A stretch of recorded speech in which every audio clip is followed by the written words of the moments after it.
اعوذ باللہ من الشیطان الرجیم، بسم اللہ الرحمن الرحیم، اللہم صلی علی محمد وآل محمد وعجل فرجہم، لیس جمیع ما فی الکتب الاربعہ صحیحہ۔ بات ہماری اس سے پہلے چل رہی تھی اخباریوں کے قول کے متعلق، کہ جس میں انہوں نے اس بات کا دعویٰ کیا کہ جو کچھ کتب اربعہ میں ہیں وہ سب کے سب صحیح ہیں، ٹھیک ہے، لہٰذا ہمیں اس کے متعلق، اس کی سند کے متعلق جو ہے گفتگو کرنے کی کوئی ضرورت نہیں ہے۔ اور اس کی دلیل کے طور پر جو ہے وہ شیخ حر عاملی کے 22 مقدمے کو، حالانکہ 22 کا نہیں ذکر کیا انہوں نے، لیکن ان میں سے کچھ کی طرف اشارہ کیا کہ جن سے جو ہے وہ یہ سمجھ میں آتا ہے کہ یہ جو کچھ کتب اربعہ میں ہے وہ سب کے سب صحیح ہیں۔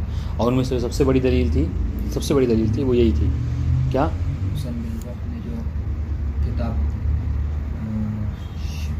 نے جو کتاب شلمغانی، ہاں، انہوں نے جو کتاب لکھی تھی تو انہوں نے حسین بن بون سے دیکھا اور دیکھنے میں اس کی تائید کی کہ ہاں یہ صحیح ہے، اور پھر خود انہوں نے ایک کتاب لکھی تھی جو ان کے علماء کو دکھائی تو انہوں نے بھی اس کی تائید کی تھی۔ صحیح ہے، ٹھیک ہے۔ تو بہرحال کہنے کا مقصد کیا ہے کہ اس میں ان 22 مقدموں میں جو سب سے بڑی دلیل تھی اس کا ذکر کیا ہے نا، اور آج جو ہے وہ اس کا رد ذکر کرنے لگے ہیں کہ بہرحال ہمارا یہ عقیدہ ہے کہ نہیں، جو کچھ کتب اربعہ میں ہے وہ صحیح نہیں ہے۔ اس کی جو سب سے بڑی دلیل انہوں نے دی تھی وہ یہ تھی کہ شہرت، جس طریقے سے ہم جو ہے آج کے زمانے میں کسی کی وثاقت کو نقل کرتے ہیں اور تو اس کے لیے سند کی ضرورت نہیں ہوتی ہے نا، تو اسی طریقے سے اس زمانے میں تھا کہ مطلب جو رجال کی حدیث کی کتابیں تھیں یا جو روات تھے یا جو اصحاب تھے وہ بہت زیادہ مشہور تھے، ان کی وثاقت عدم وثاقت میں سند کا ذکر کریں نہ کریں کوئی فرق نہیں پڑتا ہے نا، کیونکہ وہ بہرحال ان کی وثاقت جو ہے وہ مشہور تھی اور انحس تھی، یہ بڑی دلیل تھی۔ آج جو ہے وہ اس کا رد ذکر کرنے لگے، وہ یہ کہ آپ نے یہ کہا، سب سے پہلی دلیل تھی کیا کہ اصحاب جو تھے وہ بہت زیادہ محتم تھے، اہمیت دیا کرتے تھے ائمہ معصومین علیہ السلام کی حدیثوں کو، اور اس کو لکھا کرتے تھے، اور جیلن بعد جیل جو ایک دوسرے کو سنایا کرتے تھے، اس کی حفاظت کیا کرتے تھے۔ کہ ٹھیک ہے، اس سے ہم انکار نہیں کرتے کہ جو بھی اصحاب تھا، جو بھی مطلب امام کا، ہاں، جو بھی امام کے صحابی تھے وہ اس چیز کو اہمیت دیا کرتے تھے، لکھنے کو، حدیث کو سنانے کو، حدیث کے حفظ کرنے کو، مگر اس سے یہ کہاں یقین ہو جاتا ہے کہ جو کچھ ہے وہ سب صحیح ہے، سمجھیں؟ حدیث کو اہتمام دینا، اہمیت دینا ایک الگ چیز ہے، اور جو کچھ نقل کیا جا رہا ہے وہ مکمل طور پر صحیح ہو میاں بالمیاں، یہ ضروری نہیں ہے، ٹھیک ہے۔ دوسری بات یہ کہ آپ نے کیا کہا کہ خود محمدین ثلاثہ، جو محمدین ثلاثہ ہیں، ان کے زمانے تک کی یہ کتابیں بہت زیادہ مشہور تھیں، اور انہوں نے انہی مشہور کتابوں سے کیا ہے اس کو لے کر نقل کر دیا ہے، لکھ دیا ہے ہمارے لیے، ہے نا۔ تو ہم کہہ رہے کہ بھائی یہ تو وہی بات ہو گئی، مدعی سست اور گواہ جو ہے وہ چست، یعنی کیا مطلب؟ یعنی مطلب یہ کہ خود محمدین ثلاثہ نے اس بات کا دعویٰ نہیں کیا ہے کہ جو کچھ ہماری کتاب میں ہے وہ سب کے سب صحیح ہے، تو پھر ہم جو ہے وہ کون ہوتے ہیں اس بات کا دعویٰ کرنے والے؟ اس طرح سے مطلب وہ ہے، دیکھیے گا وہ بعد التعارف علی توجیہ صاحب الوسائل، جو توجیحات صاحب وسائل ہیں جو کہ تقریباً کیا ہے 22 ہیں، ان میں سے جو مشہور تھے وہ ہم نے آپ کو ذکر کیا، وہ متابعی ہے یا پھر ان کے جو متابع ہیں، جو ان کی طبیعت میں جنہوں نے توجیہ پیش کی ہے، لدعوی صحت جمیع ما فی الکتب الاربعہ، جو یہ دعویٰ تھا، اس دعوے کی صحت کے لیے جو انہوں نے توجیحات پیش کی ہے کہ جو کچھ کتب اربعہ میں وہ سب کے سب صحیح ہے، ناخذ بمناقشۃ ذالک بما یلی، ہم اس بات کا، اس دعوے کا مناقشہ کرنا چاہتے ہیں، ہم اس پر اشکال ہے، ہمیں اس پر اشکال ہے۔ وہ کیا؟ سب سے پہلی بات آپ نے کہا کہ اصحاب بہت اہمیت دیتے تھے، اس سے سمجھ میں آتا ہے کہ جو کچھ ہے بس صحیح نقل کیا ہوگا، ہے نا۔ کہ ان اہتمام الاصحاب بالاخبار لا یولد الیقین بصحت جمیعها بل غایۃ ما یقتضیہ هو العلم بصحت کثیر منها، اصحاب کا حدیث کو بہت زیادہ اہمیت دینا، حفظ کے ذریعے سے، لکھنے کے ذریعے سے، کہ اس سے بہت زیادہ جو چیز ہو سکتی ہے وہ کیا؟ وہ یہ ہو سکتی ہے کہ اکثر جو ہے کیا ہے وہ صحیح ہے، لیکن 100% درست ہے یہ ضروری نہیں ہے، لأنه لا يمكن عادة ذهاب جميع تلك الأتعاب صدا وبلا نتیجة مثمرة، یہ آپ کے میں صدا لکھا ہوا ہے، اس میں صدا ہے، ہاں، لأنه لا يمكن عادة ذهاب جميع تلك الأتعاب صدا وبلا نتیجة مثمرة، ٹھیک ہے، ہاں، کیا کہتے ہیں کہ اس لیے کہ ممکن نہیں ہے، عادتاً یہ ممکن نہیں ہے کہ یہ جتنی بھی تھکن ہے، ظاہر سی بات ہے حدیث کو لکھنا، اس کو یاد کرنا، ان سب میں تھکن ہے، کہہ رہے یہ جتنی تھکن ہے کیا ہے، بنا کسی نتیجے کے نہیں ہے نا، یہ بنا مثمر نہیں ہے، یعنی اس کا کوئی نہ کوئی ثمرہ ہے. ٹھیک ہے، یہ ایک بات کیا کہ مطلب کیا ہے، اس کے ہم یہ کہہ سکتے ہیں کہ اکثر صحیح ہے.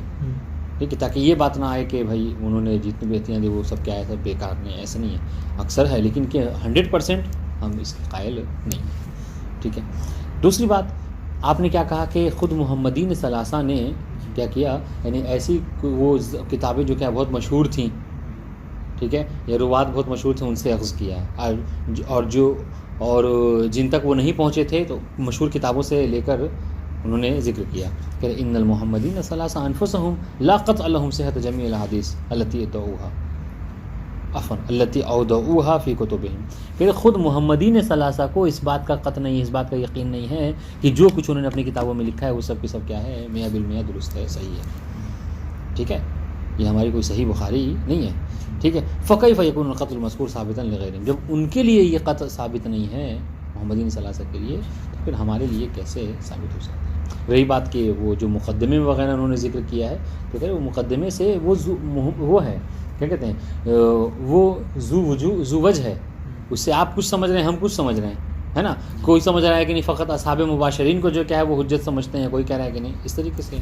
والذی يدل على عدم حصول القطع لهم مناقشتهم في بعض روایات الکتب الاربعہ. اچھا، رہی بات یہ کہ آپ یہ کیسے کہہ رہے ہیں کہ خود محمدین ثلاثہ، یعنی محمد بن ثلاثہ کون، یعنی محمد بن یعقوب کلینی، محمد بن حسن الطوسی اور محمد بن علی کیا ہے ابن بابویہ الشیخ صدوق. ٹھیک ہے، تو وہ کہہ رہے ہیں کہ یہ جو محمدین ثلاثہ ہیں جن کی کتاب کتب اربعہ ہے، کہہ رہے ہیں ہم کیسے کہہ رہے ہیں کہ 100% یہ خود ان کو یقین نہیں تھا. کہہ رہے خود بعض حدیثیں جب وہ نقل کرتے ہیں تو اس کے متعلق کیا ہے، وہ مناقشہ، وہ خود اشکال کرتے ہیں اس کے صحت کے حوالے سے. تو اس کا مطلب کیا ہے کہ خود ان کو اس بات کا قطع نہیں کہ جو کچھ ہے وہ صحیح ہے. والذی یدل، دیکھیے گا، والذی یدل علی عدم حصول القطع لهم، وہ چیز کہ جو دلالت کرتی ہے اس بات کے اوپر کہ خود ان کو کیا ہے قطع حاصل نہیں تھا، کس چیز کے اوپر، سب کا سب صحیح، ہاں کہ جو کچھ ہے وہ سب صحیح ہے. مناقشتہم فی بعض روایات الکتب الاربعہ، کہ وہ خود جو کیا ہے مناقشہ کرتے ہیں، اشکال کرتے ہیں، اعتراض کرتے ہیں اپنی کتب اربعہ کی بعض حدیثوں کے متعلق. مثال سنیے، فالشیخ الطوسی ہیں، یہ ان کی کتاب ہے، ان کی بلکہ 2 کتاب ہے کتب اربعہ میں. ہاں جی، فی الجزء الثانی من الاستبصار، استبصار کے دوسرے جزء میں حدیث نمبر 230-231، اس کے متعلق یہ کہتے ہیں، یقول ان راوی الحدیثین المذکورین هو عمران الزعفرانی، کہ یہ جو 230 اور 231 نمبر حدیث ہے اس کے راوی کون ہے، عمران زعفرانی. ٹھیک ہے، وہو مجہول، ٹھیک ہے، ایک تو کیا ہے کہ مجہول ہے، مضافا الی وجود قوم ضعفاء فی سندہما، اور اس کے علاوہ کیا ہے، اس کے علاوہ ایک تو یہ خود مجہول راوی، اور پھر جو سلسلہ سند ہے ان میں بہت سے ایسے نام ہیں کہ جو ضعیف ہیں. اب دیکھیے تو یہ کسی غیر نے اعتراض نہیں کیا، خود شیخ طوسی اعتراض کرے. اس کا مطلب کیا ہے، کیا وہ صحیح مان رہے ہیں اس کو؟ پھر کیسے کہہ سکتے ہیں کہ جو کچھ کتب اربعہ ہے وہ سب کے سب صحیح ہے؟ دوسری بات، وہ فی الجزء الثالث، یعنی استبصار کی تیسری جلد میں حدیث نمبر 933 و 935 یقول ما نصہ، یہ ان کی نص باقاعدہ اٹھا کر ہم نے یہاں پر ذکر کر دیا. کیا وہ کہ اول ما فی هذه الاخبار ان الخبرین منہما وہما الاخیران مرسلان، یہ جو 2 حدیثیں ہیں، حدیث نمبر 933 اور 935، ٹھیک ہے، یہ دونوں خبریں کیا ہیں، مرسل ہیں. ٹھیک ہے، والمراسیل لا يتعرض بها على الاخبار المسندہ، اور مراسیل جو ہیں وہ اخبار مرسلہ مسندہ کی جو کیا ہیں برابری نہیں کر سکتی، ان کو عرض نہیں کیا جا سکتا اس کے اوپر. شیخ طوسی کے ٹائم میں تو مرسل حدیث تب یہ طریقہ ہی نہیں تھا، مرسل ہو، ضعیف ہو، لمحہ نے کیا نا، نہیں مرسل تھی، مرسل تو شروع سے شیخ صدوق کے بھی زمانے میں تھی جو حدیث مرسلہ تھی. یہ جو 4 اصطلاحات ہیں، حدیث، عفواً صحیح اور موثق، حسن، ضعیف، یہ جو اصطلاح ہے یہ بات کی ہے. جی، تو وہ کہہ رہے کہ یہ مسند کے اس پہ نہیں عرض کیا لما بینا فی غیر موضوع، جو کہ ہم نے غیر مواضع پہ اس کو ذکر کیا ہے. وہ اما الخبر الاول، جہاں تک رہی بات خبر اول کی، نہیں خبر کون سی خبر ہے، یعنی حدیث نمبر 933 اس میں فراوی ہے ابو سعید الادمی سہل ابن زیاد، ٹھیک ہے، وہ اور وہ کون ہے، وہ ضعیف جدا عند نقاد الاخبار، جو لوگ اخبار روایتوں کے متعلق جو کیا ہیں مثلا نقد کیا کرتے ہیں، اشکال کرتے ہیں، مثلا رجالی کہہ لیجیے، ان کے نزدیک کیا ہے یہ ضعیف. یہ کون کہہ رہا ہے، شیخ طوسی کہہ رہا ہے. اس کا مطلب کیا ہے، کیا وہ ضعیف کی روایت کو اٹھا کر کہیں کہ ہم صحیح بات ان شاء اللہ. والشیخ المفید قد تعرض الى الاخبار الداله على ان شهر رمضان لا ينقص ابدا التي هي مودعه في الكافي والفقيه وناقشها من حيث السند. ٹھیک ہے، آئیے ایک اور بات کہ مطلب یہ جو دعویٰ ہے کہ جو کچھ کتب اربعہ میں ہے وہ سب صحیح ہے. ہاں، شیخ مفید ہیں، شیخ گچین یہ کتب اربعہ میں سے ان کی کتاب نہیں ہے، مگر شیخ مفید نے کتب اربعہ میں سے یہ کافی میں روایت ہے. اور اس کے متعلق میرے ساتھ ایک کیس بھی ہوا تھا، آپ کو بتائیں گے. کتب یا بتا چکے ہیں شاید، نہیں بتائیں، ٹھیک دیکھیے گا. شیخ مفید جو ہے کیا ہے، وہ کتب اربعہ میں سے ان حدیثوں کو، اور یہ کافی میں ہے، یہ پورا ایک باب ہے کہ باب کا نام کیا ہے کہ شہر رمضان لا ينقص، کہ ماہ رمضان کا مہینہ جو کبھی کم نہیں ہوتا، یعنی کہ مطلب 29 کا نہیں ہوتا، وہ 30 ہی ہوتا ہے ہمیشہ. اس میں بھی اس کی بحث ہے، اصول میں بھی اس طرح کی حدیثیں ہیں. ہاں تو کہہ رہے ہیں، ہاں تو شیخ مفید نے کیا کیا، ان حدیثوں کو لیا اور ان حدیثوں کے سند کیا، اور یہ حدیثیں کیا ہیں کافی میں بھی موجود ہیں، ملا اظہر الفقی میں موجود ہیں. ان حدیثوں کو لینے کے بعد ان کے جو راوی ہیں ان راویوں کی وثاقت کے متعلق جو کیا گفتگو کی سند کے حوالے سے کہ یہ موثق تھے یا موثق نہیں تھے. بات واضح انشاءاللہ. ہاں، اس کا مطلب کیا ہے کہ سب صحیح نہیں ہے نا. اور دیکھیے اس کے حوالے سے کیا ہوا تھا، ماہ رمضان میں ہم گئے تھے نماز پڑھنے کے لیے ایک جگہ، تو وہاں پر تھا کہ جو اخباری وغیرہ تھے انہوں نے یہ حدیث بھیجی تھی، ٹھیک ہے، کہ یہ مولوی وغیرہ جو ہے کیا ہم روزہ کھا جاتے ہیں، حرام کام کرتے ہیں. امام تو صاف طور پر فرما رہے ہیں کہ ماہ رمضان جو ہے وہ کم نہیں ہوتا. باقاعدہ حدیث تھی، اور اس آئی پیڈ تھا میرے پاس، میں نے عائشیہ میں وہ پورا حوالے کے ساتھ ہوتا ہے ڈالا، تو واقعی حدیث تھی. پورا ایک باب تھا جس میں 12 حدیثیں تھیں، ہے نا، بس طرز الگ الگ تھا، لیکن سب کا مدعا ایک تھا کہ ماہ رمضان کم نہیں ہو سکتا، شہر رمضان لا ينقص ابدا، ٹھیک ہے، وہ 30 یوم ہی ہوگا. تو اب لیا میں نے تو دیکھا اچھا، اور وہ سب سوال کر رہے تھے. لیکن حالانکہ پتہ کیا ہے، جب اس باب کو دیکھیے تو باب نے خود کافی میں، یعنی محمد بن یعقوب کلینی، شیخ کلینی نے کیا کیا ہے، اس کو دیا ہے الاحادیث الشاذہ کے نام سے پورا ایک باب کام کیا ہے. یعنی وہ احادیث کے جو نادر ہیں، شاذ ہیں، ان میں اس پورے کو لکھا ہے، ٹھیک ہے. اور اسی سے جو پہلا والا باب ہے اس میں 22 حدیثیں ہیں کہ جس میں جو ہے کیا ہے باقاعدہ معصوم سے روایتیں موجود ہیں، کیا کہ ماہ رمضان کم بھی ہوتا ہے اور ماہ رمضان جو ہے وہ زیادہ بھی ہوتا ہے. سم للرؤیا وافطر للرؤیا، جس میں سے مشہور ترین حدیث ہے کہ تم جب چاند دکھے تب جو ہے وہ روزہ رکھو، اور چاند دکھے تبھی جو ہے کیا افطار بھی کرو، یعنی عید بھی مناؤ. بتا دیں انشاءاللہ. اور اس طرح سے 12 حدیثیں. تو خود جو ہے وہ کافی کافی جو ہے کیا کہہ رہے ہیں کہ یہ وہ حدیثیں جو حدیث شاذہ میں سے ہیں، اور 12 ہیں، ٹھیک ہے. اور اسی کے عوض پہلے فصل میں کیا انہوں نے باقاعدہ ان حدیث کو لکھا کہ جو 22 ہیں تعداد کے حوالے سے، اور وہ حدیث شاذہ نہیں ہیں. لیکن اخباری کی مشکل کیا ہے، آج کل یہی سب فتنہ پھیلاتے ہیں کہ وہ حدیث شاذہ کو لے کر مجمع میں ڈال دیا میسج، اب وہ گھوم رہا ہے، تو کوئی غور کرے گا نہیں، تو اس سے مشکلات ہوتی ہیں. بتا دیں انشاءاللہ. اس طریقے سے شیخ صدوق قال فی باب الوصی یمنع الوارث، ٹھیک ہے، اس باب میں کہ وصی جو ہے وہ کیا ہے وارث کو منع کرتا ہے، یعنی مانع ہو جاتا ہے. ما وجدت هذا الحدیث الا فی کتاب محمد ابن یعقوب ولا رویتہ الا من طریقہ. شیخ صدوق اس کے متعلق کہتے ہیں کہ یہ جو روایت ہے، یہ روایت میں نے سوائے کافی کے، سوائے شیخ کلینی کے کسی اور کتاب میں ہم نے اس حدیث کو نہیں پایا، ٹھیک ہے. اور اس کی روایت بھی جو سوائے ان کی کسی اور سے نہیں ہوئی ہے. بتا دیں انشاءاللہ. تو مطلب کیا ہے، مطلب یہ ہے کہ یہ حدیث وہ ہے کہ صرف اس کا علم شیخ کلینی کو ہی ہے. تو مطلب کیا ہے، یہ احاد میں سے جی. پھر کیسے آپ کہہ سکتے ہیں کہ جو کچھ ہے وہ صحیح ہے. وہذا تعبیر لا يصح الابناء على عدم خطیر جمیع ما فی الکتب الاربعہ. تو اس طرح کی تعبیرات کو آپ دیکھیے تو اس سے کیا سمجھ میں آتا ہے کہ جو کچھ کتب اربعہ میں وہ سب صحیح ہے؟ نہیں.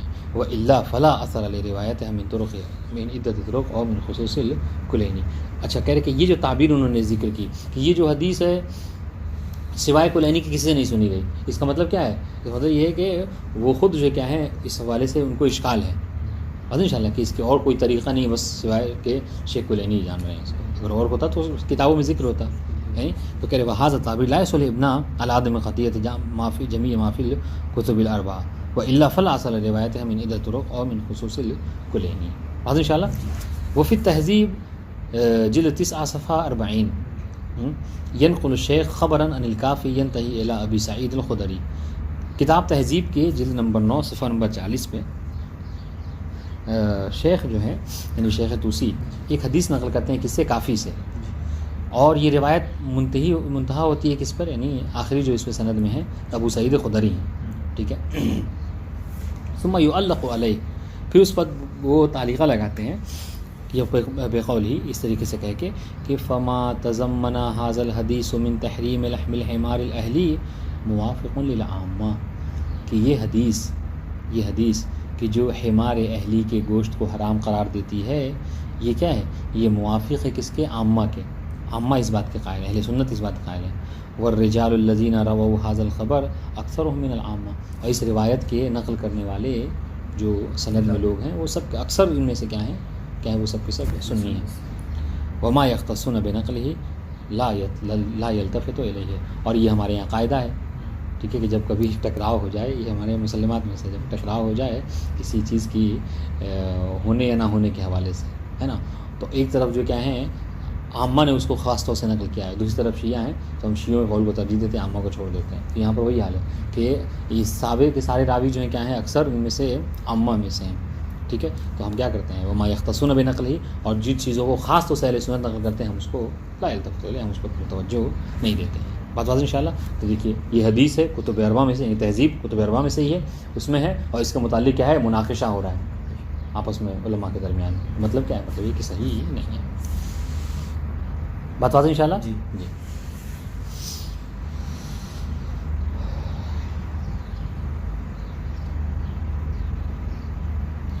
اس کے بعد تیسری بات، اولاً تو ہم نے کیا ہے اس بات کو تسلیم نہیں کیا کہ جو کچھ کتب اربعہ میں ہے وہ سب صحیح ہے. اب یہاں پر تنزل کر رہے ہیں. ٹھیک ہے. کہہ رہے کہ چلیے لو تنزلنا وسلمنا، اگر ہم تسلیم کر بھی لیں، ہے نا، کہ بأن جمیع الاصول المنقولہ منہا روایات الکتب الاربعہ قطعیۃ الصدور. ٹھیک ہے. وہ تمام کے تمام اصول کے جن سے کتب اربعہ کو نقل کیا گیا ہے وہ سب کے سب قطعی الصدور ہیں، اور متواترۃ النسبہ، یا پھر ہے ان کی نسبت ان کے اصحاب کی طرف جو کیا ہے یہ متواتر ہے، مشہور ہے، جیسا کہ آپ نے کہا. ٹھیک ہے کہ ان چاروں نے حدیثوں کو ایسے سے لیا ہے کہ جن کی نسبت جو کیا جن اصول کی نسبت ان کے اصحاب کی طرف مشہور تھی. جیسے آج کے دور میں ہمارے لیے کیا ہے مشہور ہے کہ یہ کفایہ کس کی ہے؟ صاحب کفایہ شیخ آخوند کی، یہ مشہور ہے. ویسے یہ اگر اس بات کو ہم تسلیم کر بھی لیں، ٹھیک ہے، فہذا لا یعنی عدم الحاجۃ الی وجود طریق معتبر. سنیے گا. تو یہ صرف تسلیم کر لینا، یہ مان لینا کہ شیخ آخوند کی یہ کفایہ ہے، اس بات کی ضرورت کہ پھر یہ نہیں ایسا، اس کا مطلب یہ نہیں ہے کہ اصلاً اس کتاب کے نقل کرنے کے لیے کوئی سند کی ضرورت ہی نہیں ہے. ان لوگوں نے کیا کہا کہ اب آپ سند پہ بحث کرتے ہیں، سند کی ضرورت ہی نہیں ہے. کیوں؟ اس لیے کہ جن سے ان کتابوں کو لیا گیا ہے ان اصول کی نسبت ان کے اصحاب کی طرف مشہور و معروف تھی. تو شیخ کیا کہہ رہے ہیں کہ اگر ہم تسلیم کر بھی لیں کہ جو کچھ ہے قطعی الصدور ہے، ٹھیک ہے، لیکن پھر بھی سند کی بہرحال ضرورت ہوتی ہے. فإن قطعیت اصل الکتاب و توارث نسبتہ لصاحبہ لا یستلزم قطعیت جمیع نسخہ. اس لیے کہ دیکھیں کہ کسی کتاب کا، ٹھیک ہے، متواتر ہونا یا کسی کتاب کا قطعی ہونا ان کے اصحاب کی طرف، یعنی جیسے یہ کفایہ صاحب کفایہ کی ہے، یہ قطعی ہے مثلا، ہے نا، اس کا مطلب یہ نہیں ہے کہ کفایہ کی اب جتنے بھی نسخے ہیں وہ سب کے سب جو کیا ہیں درست ہیں. ٹھیک ہے. فالکافی مثلا قطعی النسبہ الی الکلینی، مثال لیجیے آپ کہ کافی جو ہے کیا ہے مشہور ہے کہ بچہ جانتا ہے کہ کافی کس کی ہے؟ شیخ کلینی کی ہے. ولکن ذلک لا یستلزم ان کل نسخۃ من نسخ الکافی ہی قطعیۃ.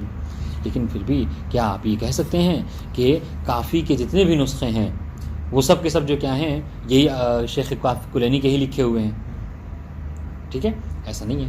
ولیس فیہا ای اختلاف مع الاصل، اور اس کتاب اور ایک نسخے کا دوسرے نسخے سے یعنی اصل سے کوئی اختلاف نہیں ہے کہ اس بات کا قد ہمیں حاصل نہیں ہے. الذی کتبہ الکلینی، جس کو کلینی لکھا ہے نا، یعنی نسخے میں نسخہ جو اصل کے بھی 100% موافق ہے، کہہ رہے ہیں اس کی بھی کوئی قد ہمارے لیے نہیں ہے.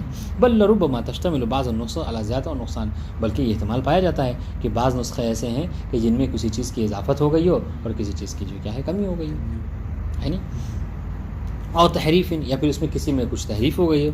فنحتاج علی ھذا الی طریق معتبر الی نفس صاحب الکتاب لنعمل من هذه المحاذیر.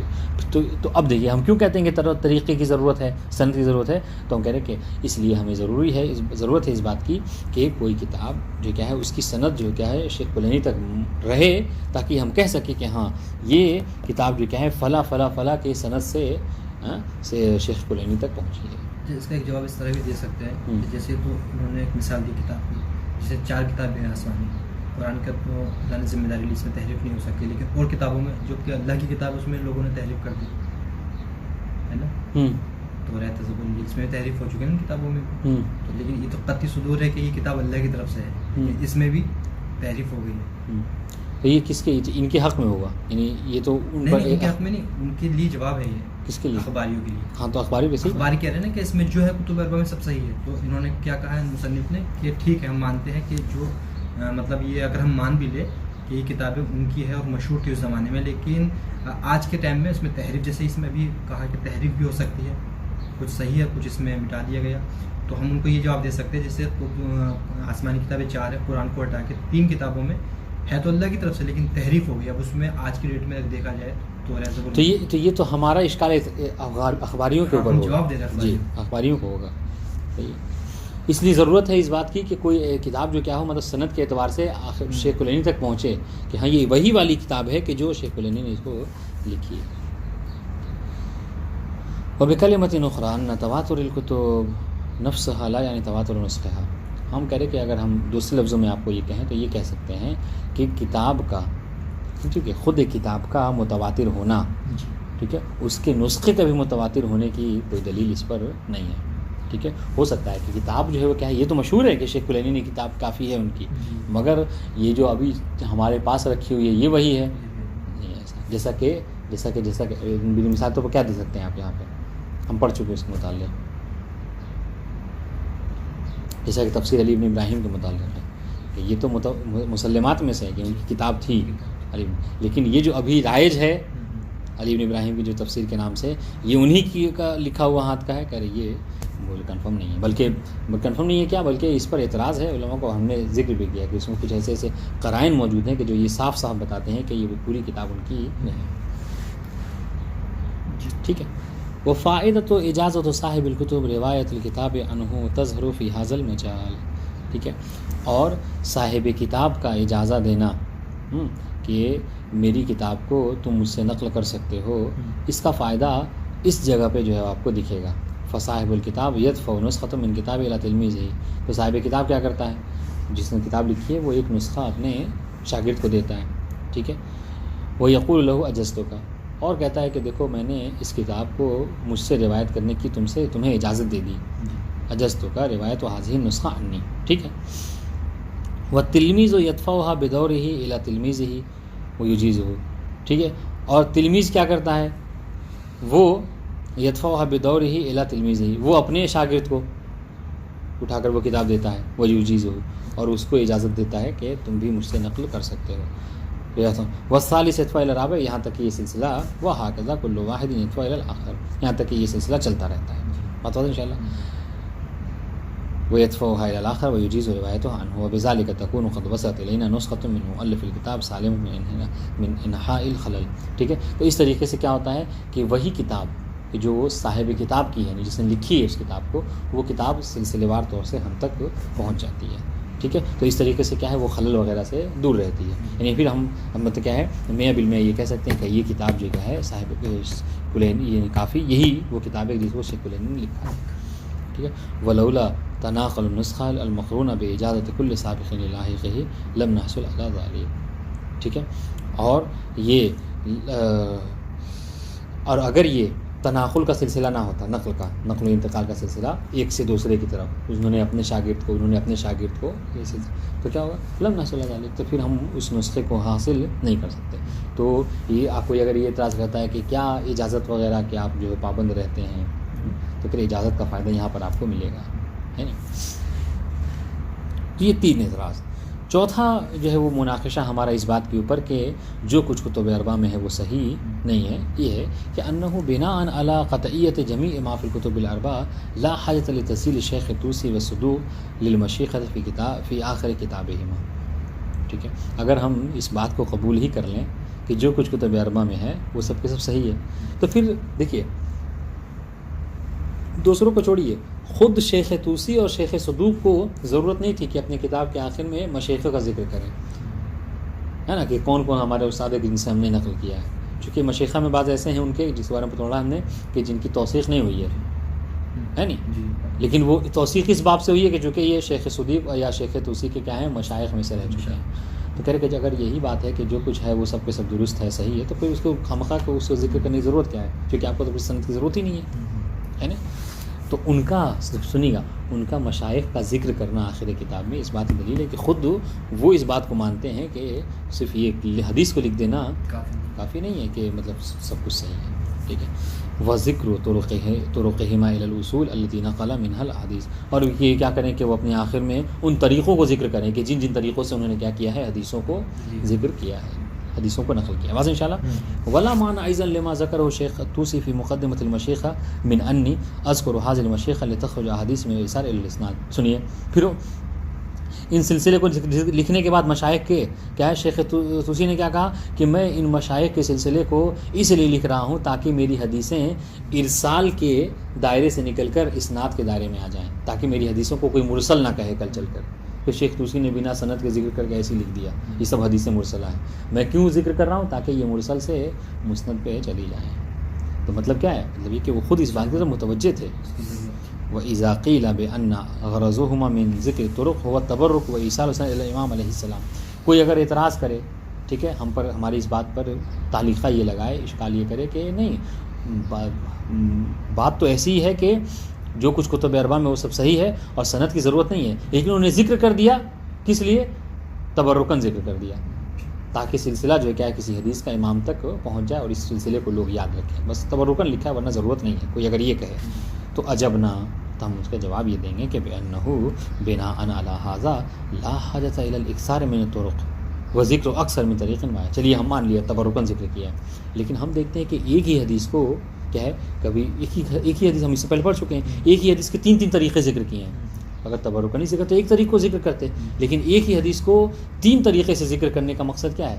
مقصد یہ ہے کہ خود وہ متوجہ ہیں کہ اس طریقے میں اگر اعتراض ہے تو آپ اس طریقے کو اپنائیے، اس میں اعتراض ہے تو اس والے کو اپنائیے.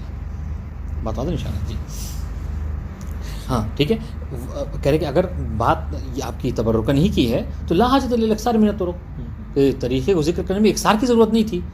ٹھیک ہے، وذکر اکثر من طرق من طریق واحد علی صاحب الاصل، کہ صاحب اصل کی طرف ایک ہی حدیث کے لیے کیا ہے، ایک ہی اصل کے لیے کیا ہے، کئی جو کیا ہے طریقوں کو ذکر کرنا. بل کان من المناسب الاختصار علی طریق واحد علی صاحب الاصل، بلکہ ہونا تو یہ چاہیے تھا کہ صاحب اصل تک پہنچنے کے لیے بس ایک طریقے کو ذکر کرتے اگر تبرکاً ہی ذکر کرنا تھا تو. بلا حاجۃ الی ذکر طریق ثانی، دوسرے طریقے کو ذکر کرنے کی کوئی ضرورت نہیں تھی. لأن التبرک یتأتی بذکر طریق واحد، اسے جہاں تبرک کی بات ہے تو تبرک بس ایک طریقے سے کافی تھا، ہے نہیں، اس کو 3 طریقے ذکر کرنے کی کیا ضرورت تھی. والحال اننا نجد ان الشیخ طوسی مثلا یذکر الی بعض الاصول اکثر من طریق واحد.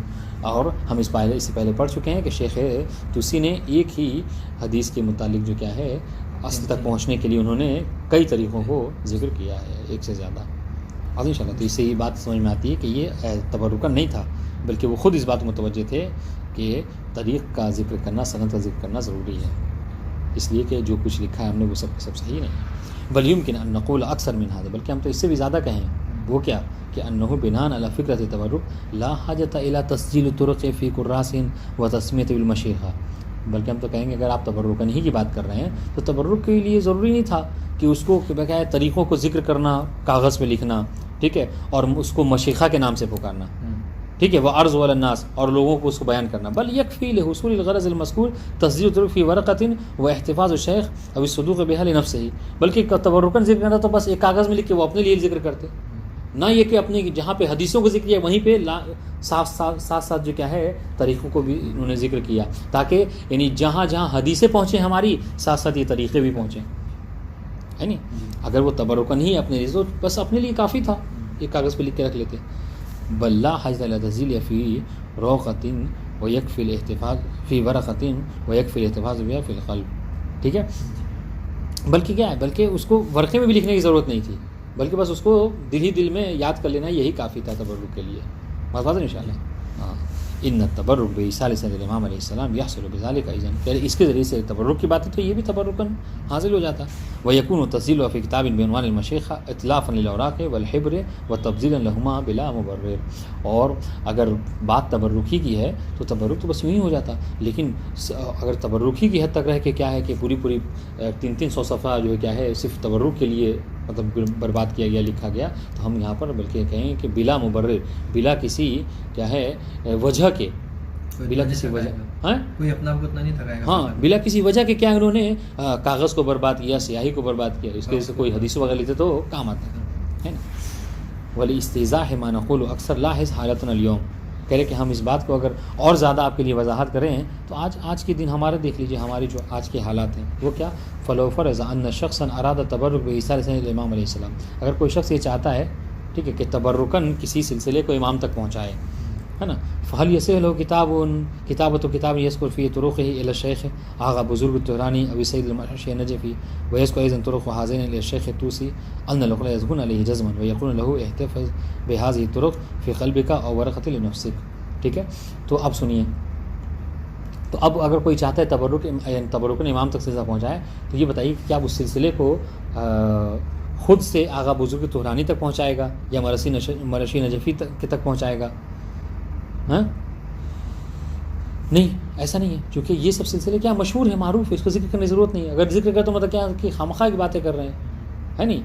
ہاں، تو اس کا مطلب کیا ہے، اس کا مطلب یہ ہے کہ بھائی جو چیزیں مشہور ہیں آپ اس پر خامخواہ مطلب وقت برباد نہ کیجیے. قلم آپ کا اگر شروع کرنا ہی ہے تو آغا بزرگ طحرانی سے شروع کیجیے، شیخ طوسی سے کم شروع کیجیے، کہ جن کے بارے میں سب متفق ہے، وہاں سے لے کر آگے سلسلہ جائیے، وہاں سے مختلف اختلاف ہے. واضح انشاءاللہ.